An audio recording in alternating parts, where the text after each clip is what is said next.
Hello. We have one more for humility here with the Lakota Stories. It's, as he actually admits into this, is a condensed, I believe is the word he uses, yes, condensed version of the coming of the White Buffalo Calf Woman or White Buffalo Calf Maiden.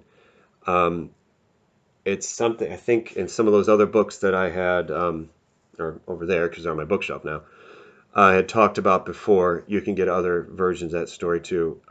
I've read several different versions of it, and it's fairly important to the culture, it seems to be. So it's the story of the White Buffalo Calf Maiden is the word he uses here. Two young men were hunting far from their village one day long ago during the time of great hardship for their people.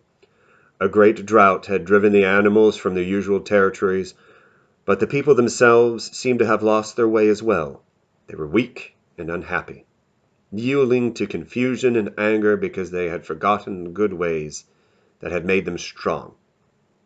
The young hunters had not been successful and were discouraged. They kept to the trail nonetheless. One morning they saw a strange sight at the top of a hill, a floating white mist. They had not seen clouds for many months and were curious, but also afraid. With much caution they approached the floating mist.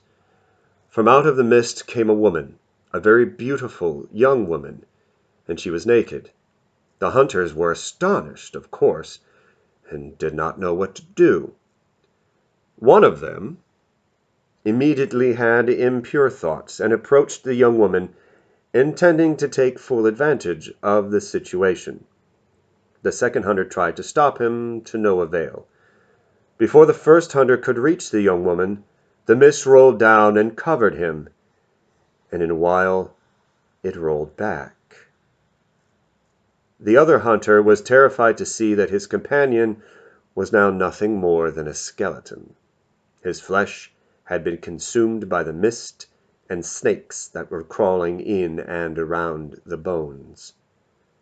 Realizing that he was in the presence of something mysterious and powerful, the remaining hunter humbled himself before the young woman. She spoke, commending him for his humility, and gave him a task. He was to return immediately to his village with instructions for his people to prepare a lodge for her. Then they were to wait for her to come. The young hunter did as he was told, convincing the people of his village that they should do as the young woman had asked. Soon after the lodge was prepared, the young woman appeared with a bundle in her arms. Inviting the elders into the lodge, she taught them 7 ceremonies they must perform faithfully. If they did as she instructed, they would again become powerful and flourish. Opening her bundle, she revealed to them a sacred pipe. She taught them how to use the pipe, and then she departed. The people watched as she walked to the top of a hill where a floating white mist had appeared. The young woman walked into the mist and emerged from the other side as a female white buffalo.